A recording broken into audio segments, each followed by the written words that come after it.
Okay, today I'm here with Juan Fernandez, the general manager of the 21C Museum Hotel in Nashville.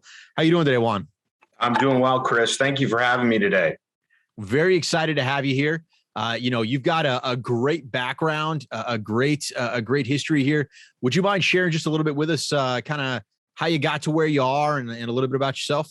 Yeah, well, for me, everyone, it really started a long time ago. My passion for this industry, how I came about.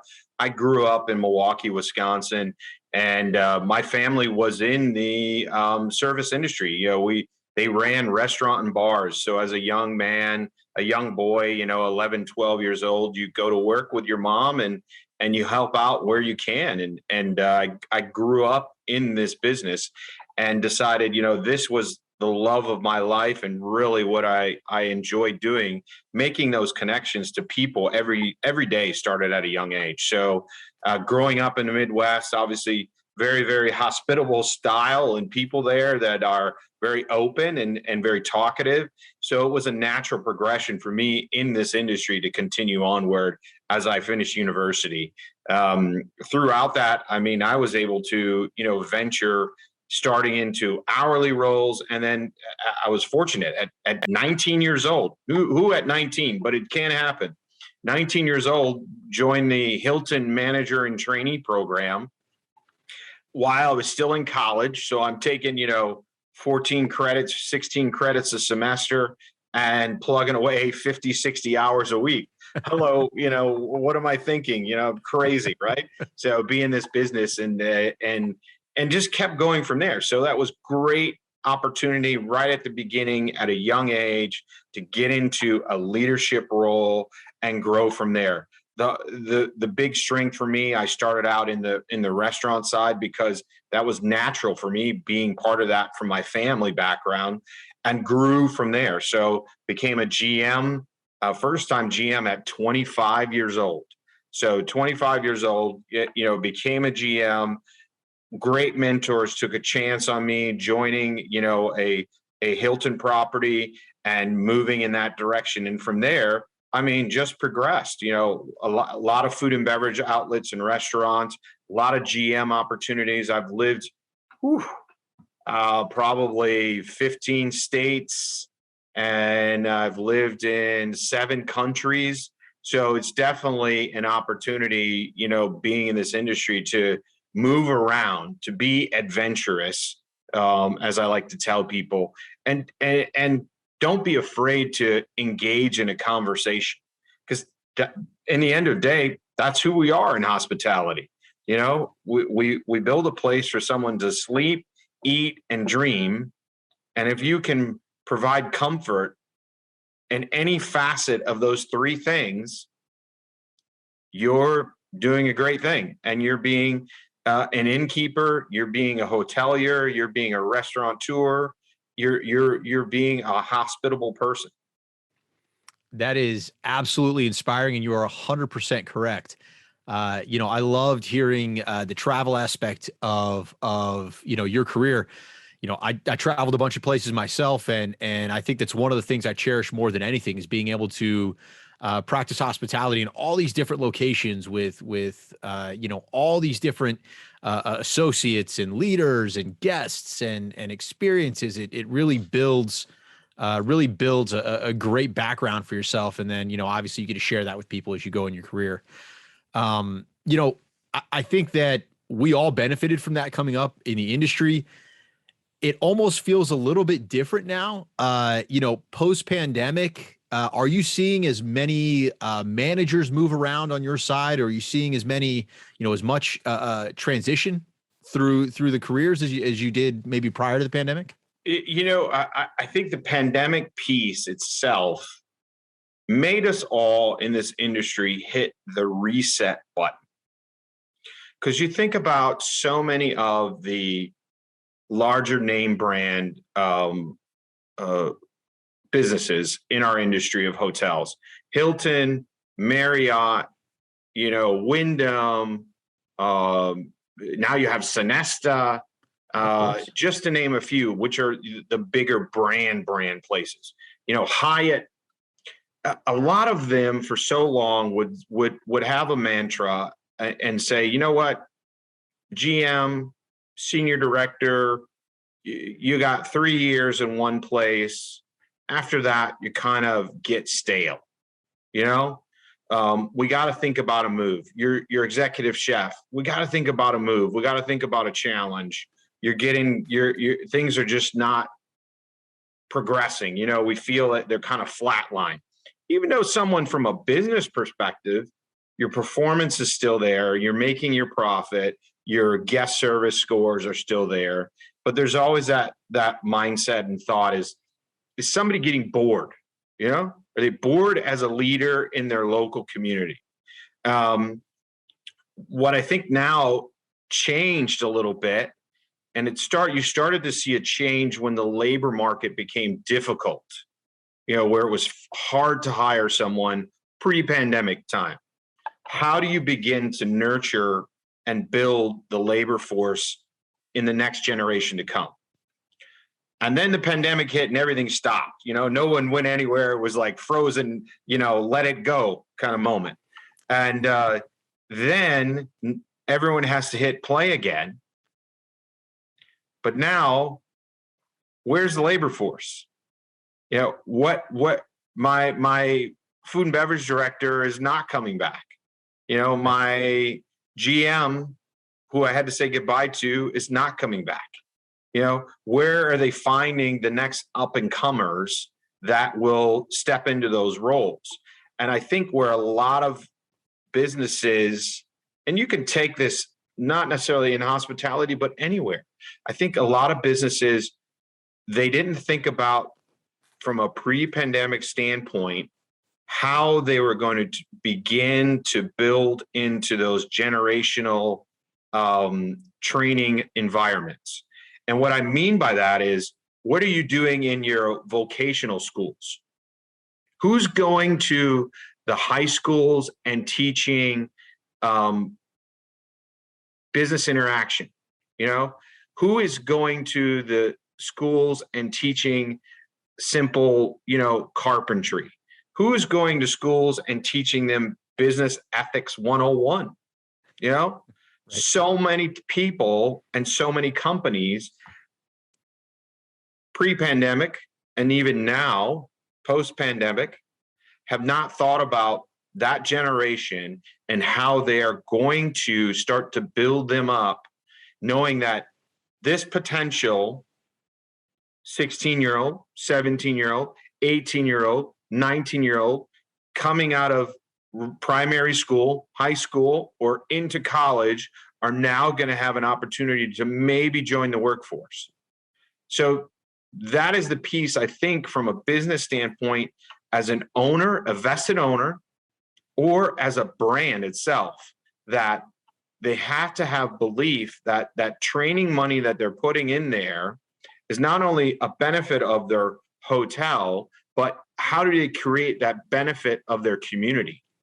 What are they doing programming wise to encourage schools to come and do things in their environment? Like here for us, you know, reaching out to a school and saying, you're still doing some sort of, you know, home ec class, or are you doing, you know, bring your, we have so much art, which I know we'll talk about. So a big programming one for us is, you know, art in the community, and bringing these kids here to see what can happen when they become an artist and how it can be featured, you know, in a prominent space in a city center environment.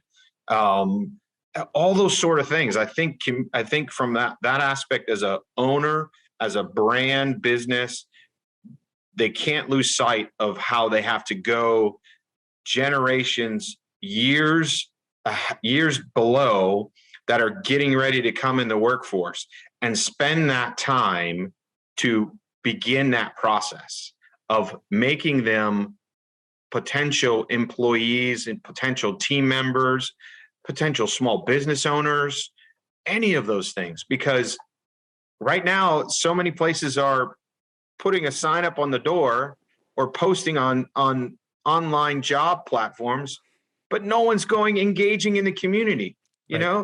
So, and yes, everyone's doing more with less. Okay, enough is enough. We're all doing more with less. But you got to remember that word more means a lot. And, you know, if you're at your breaking point, then you have to decide, what is right for you and your career. But it's not, especially in our business, it's not going to stop people from booking rooms. They're going to come. So we need to be ready for it. So Absolutely. Absolutely. So let's look like locally where you are. So Nashville, what's the labor market look like in Nashville right now? I mean, that city's always been crazy from an occupancy, from a leisure. I mean, I think you and I were talking, bachelorette parties on a Monday. I mean, what kind of labor force are you looking at in Nashville right now? Yeah, well, labor right now is very, very difficult. We have super tons amount of jobs open in this city. Okay. Everybody's hiring. And we're not just talking hospitality jobs. We're talking, financial, engineering, service sector, government. Everybody is hiring in this in our Nashville area. Nashville economy itself, I mean, we've had some great wins in probably the past, 3 to 5 years. More recently, just announced earlier this year, in June of this year, Oracle is coming, building their $1.2 billion campus. Wow. In downtown Nashville. In downtown. So, downtown Nashville, $1.2 billion. So they're going to hire probably 10,000 people, maybe 15,000 people once the campus is completely built. Okay. But you can imagine now how many jobs in construction, right, service providers, all of those roles that they're creating pre-opening right now that are in a dire need at this point to hire people for. So Nashville's economy has bounced back very, very good, very strong. As you said earlier, yes, the vacation market, the leisure market is super strong here. Wednesday through Sunday, it is just crazy how busy the city gets. And now we are starting to see our corporate clients are all coming back. Oh, a lot. Nashville, being in a bubble kind of, we do so much in entertainment as well. So we have that's always happening now, where there's a lot of entertainment going on in our city, and people come to it. So that creates business for other businesses, which is phenomenal. So before we jump into the business side of things, I kind of want to finish up one thing you talked about with employment. So I looked in your background and as we were talking, you have always been a volunteer in the community and you have been attached to community organizations. It looks like in every stop you've ever made. So what kind of things in your position can you do in your local community, try to prepare that labor force for the future? What have you seen and what kind of things can you do, some advice you can give people out there? Yeah, I think advice to, young leaders out there right now, or, mid-level leaders, in your belief, I think your foundation as a person, remember to spend that time within your community. It does make a difference in your connections. Some great suggestions I have, and that I've always been a part of, Boys and Girls Club of America, going to the vocational schools and finding out how you can, be a part of some sort of volunteer program, whether it's a reading class, a math class, some sort of, as I meant, speaking engagement, writing class, where you can just become a mentor, or, become a foundation or building block that those individuals can become a part of within a network. And it doesn't necessarily have to be one person that does that volunteering. You can decide to do this as a group, as a team. Go and volunteer, or find out from a food and beverage standpoint, hey, where can I take, my food? Can I take it to the mission? Or have a good team building community day where you go and be part of, Food Across America, or something of that nature, where you can, bag up groceries that need to be done for, disadvantaged families at this time. So it's a two-pronged component there. It's not only thinking about how you're volunteering in the community and goodwill, but it's also a point of saying, how am I thinking about that generational improvement of maybe creating a team member, finding out, about your summer workforce program that your local Department of Labor is running for the high school students. So you join, or your business joins to be part of that. There is a lot of students that go into that workforce program in a summer setup. Now, they're never very long. They're probably 6 weeks, maybe 8 weeks tops. But you know what? You are reinforcing that in an individual, a young man or a young woman, to think about their career path. So and that's so vital, and it is. And for me, I mean, that's a big key in this industry, in hospitality. I mean, I worked for my parents at a young age, and I always made sure, if a friend was looking for a job, I mean, it was kind of like, that's how you did it. Hey, I need help on the weekend. Come be a busboy with me, Right. and you get a friend to come work with you. It does have a building block, that continues, and that you can nourish.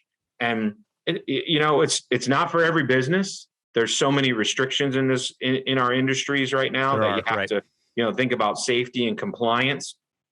But there is a lot of jobs when owners and businesses take a step back, that, this is your development for the future. It really, really is. And it's going to be how you're going to look at it going forward, because there's going to be a lot of, I hate to say it, late 20s, 30-year-olds, 40-year-old people that are not going to come back to a service role.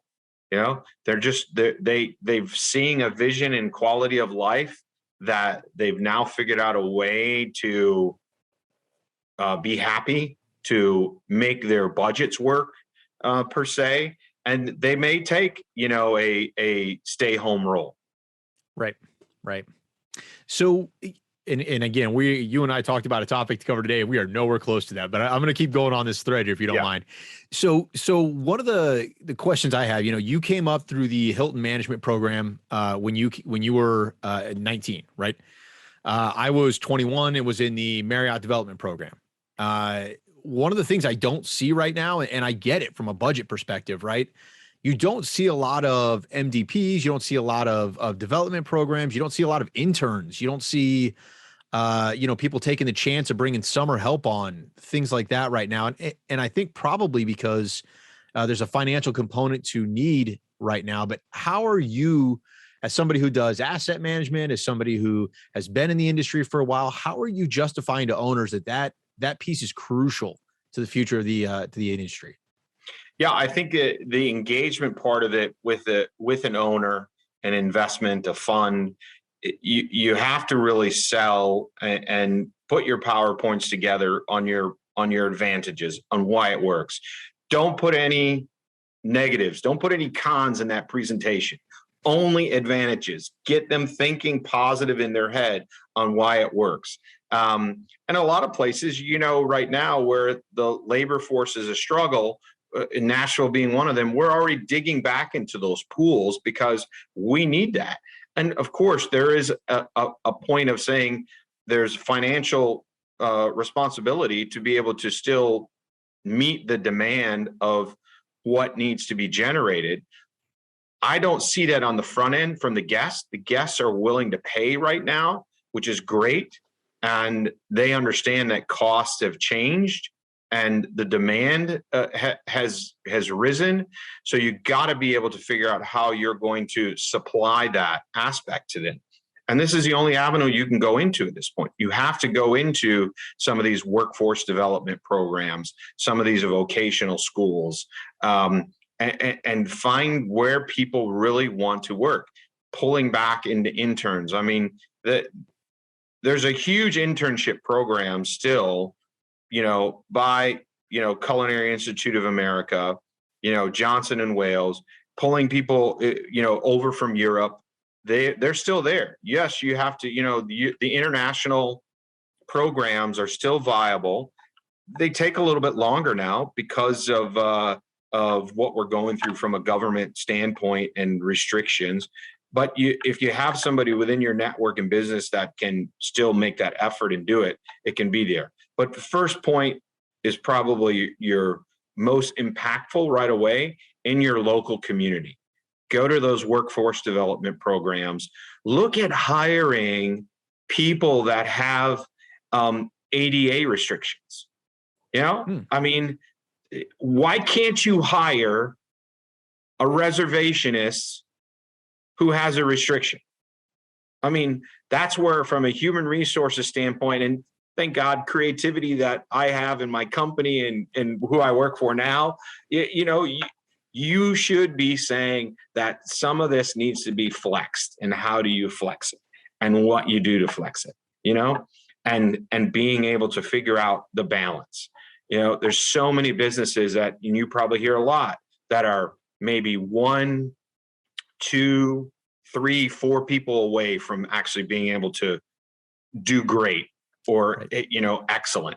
And now it's just saying, where are you as an owner, as a leader, trying to find those people, and then if you work for somebody, a fund or an investment company that you have to explain that to, as I said at the beginning, keep your presentation positive, show it as a growth opportunity, put in that revenue growth that's going to happen, and it'll probably still balance out to what you're expected to have on, cost per occupied room, cost per cover, all of those things will still probably wash out the same.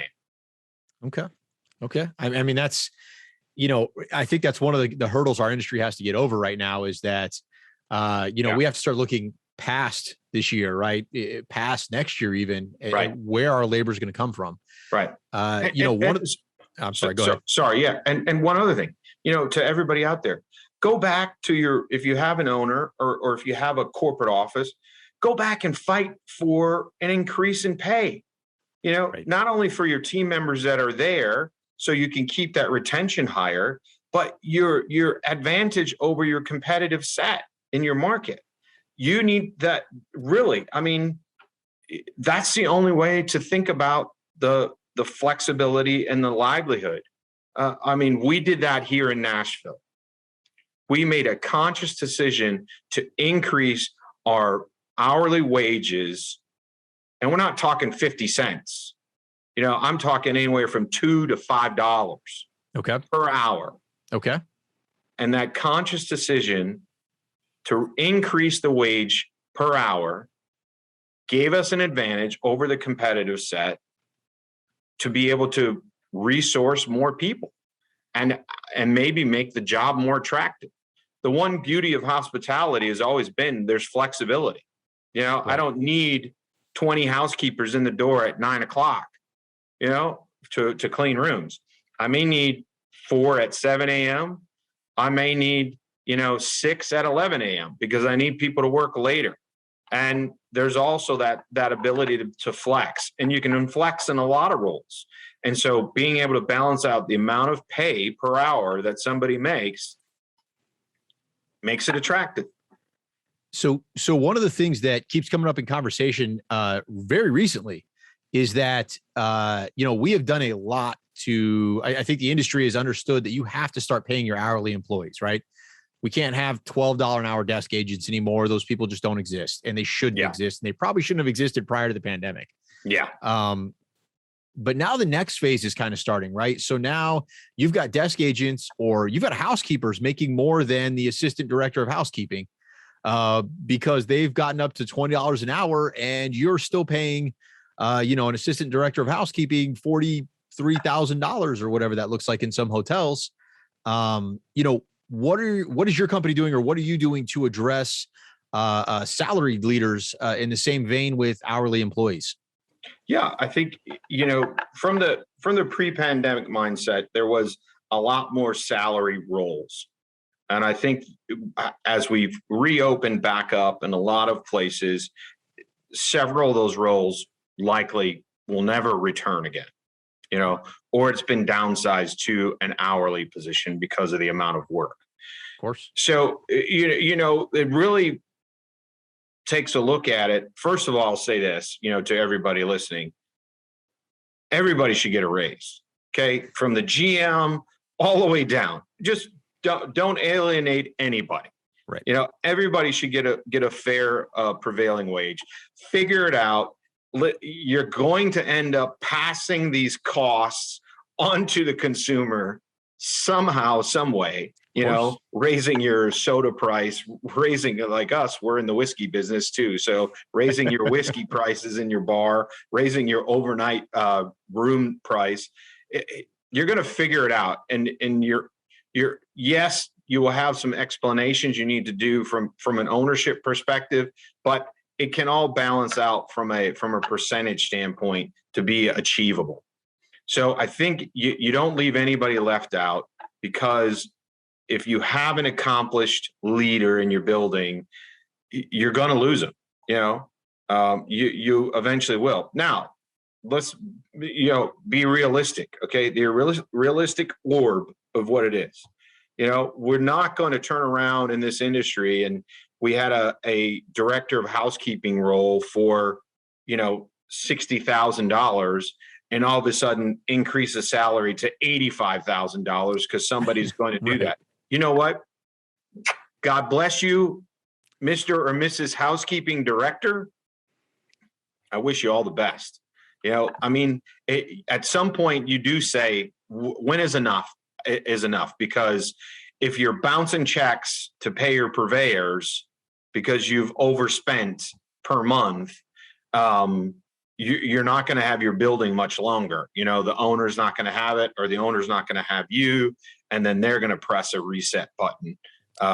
So at some point, there is a point that you just say it's a stopgap, and we have to say, yeah, this is what we can afford, and I'm sorry if we can't match that. We understand what you have to do, and that's why it's so critical from a mentoring standpoint, a sourcing of employee standpoint, that you're ready for those positions below, that you can pick up that weight when somebody starts to move on to another opportunity. Of course. Yeah. And the old adage that people don't leave jobs, they leave bosses. It's hyper the other way around, right? I mean, people are staying in their jobs because they love their leaders, right? Because they love their situation. And leaders who can't figure that out right now, they're just hemorrhaging people. You have an amazing product, but you're probably competing every day with the Marriotts and the Hyatts and the Hiltons, trying to get people just to work there. Forget the guests, right? Just to get people in the door. But I mean, what are the unique things about your property that just suck people into wanting to stay and be at your property? Well, twofold. So for me here, 21C Hotel, Nashville, we were just awarded the 4th best in the city here for Nashville. So we are a unique place. I mean, we are a museum. So we are a museum hotel. You pull it up, you see that's how we state it. That's how we believe in it. Huge art exhibit, always rotating. Thousands and thousands of pieces that are well known throughout the world. It's a private collection of our owners, so nothing in the building is for sale. And it is a wonderful museum that we are connected with a hotel. So that builds upon our uniqueness, our creativity aspect. So we allow positions to have more flexibility in terms of work hours, letting teams get together and figure out best avenues and best practices to service the guests and create that uniqueness. And a lot of times, for me personally, I use a terminology, take that minute to create a moment.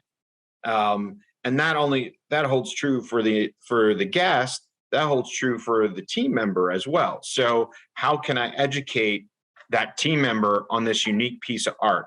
Because they'll be the next ones to stop and explain that to a guest in the lobby. So 21C as a whole, as a brand, is a brainchild out of Louisville, Kentucky. And it was created by the Brown Foreman family, which is Jack Daniels and Woodford Reserve whiskey.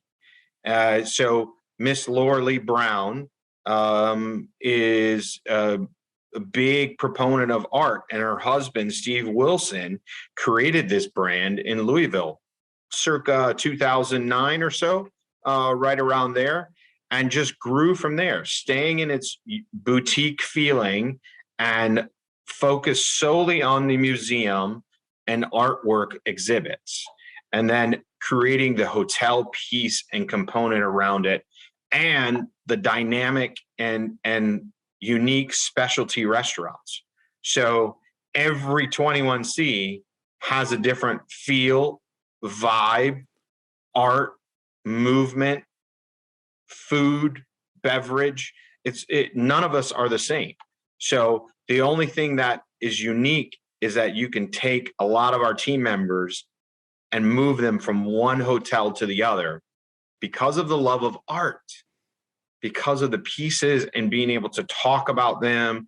And we have a huge training component that we share, an online platform, and we get to learn a lot of those things and being able to showcase that to the visitors. That's outstanding. So, somebody comes and works for you, they're really getting an experience, not just a place to work, right? I mean, they're getting introduced to all this amazing artwork. They're getting introduced to a brand that's award winning across the world. That's an incredible an incredible experience. So if you're talking to people who are coming up right now and are starting to get into the industry, they're thinking about getting into the industry. What kind of advice are you giving them on their career progression or their career path, or as they're getting in, to try to help them along right now?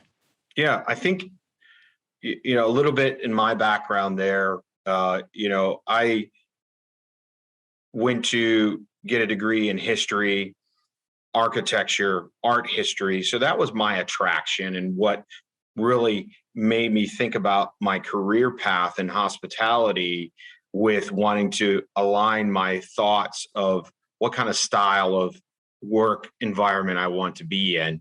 And being in this hospitality field, the bar and restaurant side, the hotel side, that really, was a key component of trying to make sure I'm in an environment where I can have fun at work, and be able to always have something to talk about, whether it's in my building directly, whether it's immediately within my community, so that a guest always has that sort of feel for it. And I think from the standpoint of someone getting into this business, it's difficult to say what drives someone to it, because there's always an attractive piece that, the one good thing about being in hospitality, you do not have to go to school and become a scholar. You don't have to get a 4-year degree. In most cases, you don't have to finish high school. You don't need a GED. You can work your way in this industry and get into a high-level property role, an executive role, just by putting in the effort and the work. Don't be afraid of that in this business, because if you have the innkeeper mentality, which is really, you're there to provide a service to a guest. The service can be 1 minute, the service can be 24 hours. But at the end of the day, you're providing a service to a guest. You have to have some craziness in your bones, in your head, creativity, and, the effort and hard work. You really have to have that to say that, this is what I want to drive. And then you figure out, how do you create your balance? If you're younger in this career and you're in this field already, hey, 20-hour work days when you're up and coming assistant manager in a coffee shop is the reality. No bones about it. There is no bones about it. You want that leadership role. You have to think about it as an ownership arm to it. It is your business, and you have to be able to manage and, handle all the other nuances around it that come with managing people and managing a product. But does it change in your career if you stick with it? Yes, it does. Those 20-hour days turn into, 10-hour days, can turn into 8-hour days. Over time, it certainly does. But if you don't put in the effort and show your worth to your leaders above you and stay active in your community, you're going to eventually, you can't stay as an assistant manager when you're in your 40s and in your 50s. Your body just starts to let you down physically. Those 20-hour days really, really start to hurt. You can't, you just can't. But on the flip side of that, Chris, if you have someone who is happy in life, and I'll share with you, and I still talk to this person a lot. He's retired now. I will say that right now. He's retired, lives in Wilmington, North Carolina. Okay. He was a dishwasher. And that's all he wanted to be, was a dishwasher. Let me come in, do my 36, 40 hours a week. This dish pit is my area. I'm going to own it. You bring anybody with that comes in, I'll train him, I'll mentor him, I'll do that, but I want to do this. And it was always a point of asking him. His name was Sam. And Sam, why don't you become, why don't you become the manager? Why don't you take over the whole department? No, I'm not interested in that. This is what I like to. Well, why? You know what? He had his community involvement. He had his church. He ran the Bible study. He did food drives. He did all those things outside of his workday. And it didn't matter to Sam. He worked sometimes mornings, sometimes weekends, would do the overtime, wasn't concerned about holidays. As he got older in life, he did want days off for his kids, his grandkids' birthdays and those sort of things because they became special. I met this gentleman. I was probably 21 at the time, 22, and he just retired last year. So he'd have been in his 40s at that point. So I'd already met him already in the middle of his career. Nothing wrong with that. This business gives you the opportunity to be able to make a great wage, a fair wage, and still be impactful in your community. And you know what? And you know what Sam did? Because he loved the job, and this happens a lot in our business, he was always referring people. Because Absolutely. He knew people in his community enforcement. You need a job? I got a job for you. You can come work with me. And it does work. It works. So it does. If somebody is happy in their employment, they will champion the cause when needed. Well, I could say this has been an absolutely great conversation. I think when you and I talked before this, we had a whole nother series of topics, but I can tell you right now that the insights on getting into your community, building the labor force around you.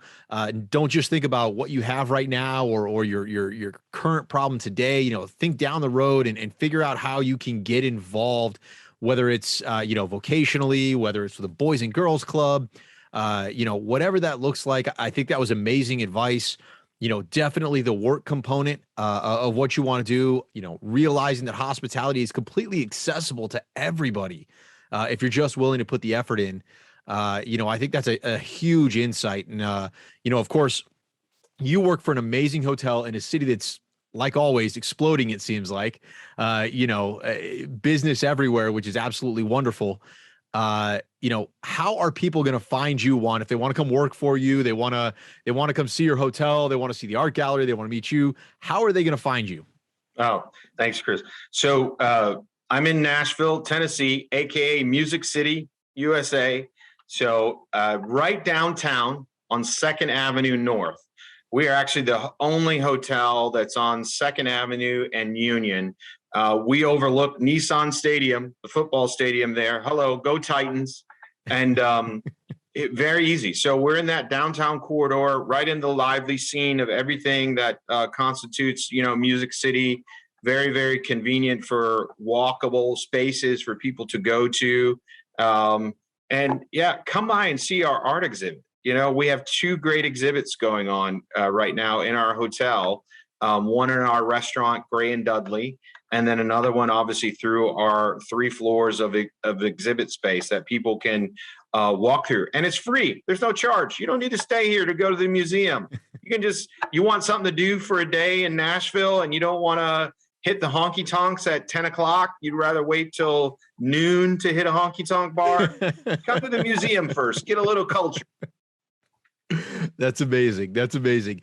And then where can we find you personally? Are you LinkedIn, Instagram? Like where's your preferred place to go to? Find me on LinkedIn. I'm there. You just got to pull up 21C Nashville or pull me up by name, Juan Fernandez, Nashville. You'll see me there.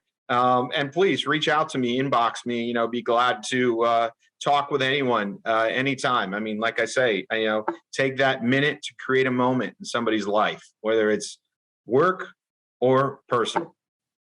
Well, I appreciate you taking the time today, Juan. This has been absolutely wonderful. So thank you very much. And thank you for being here on the podcast. Thank you. My pleasure.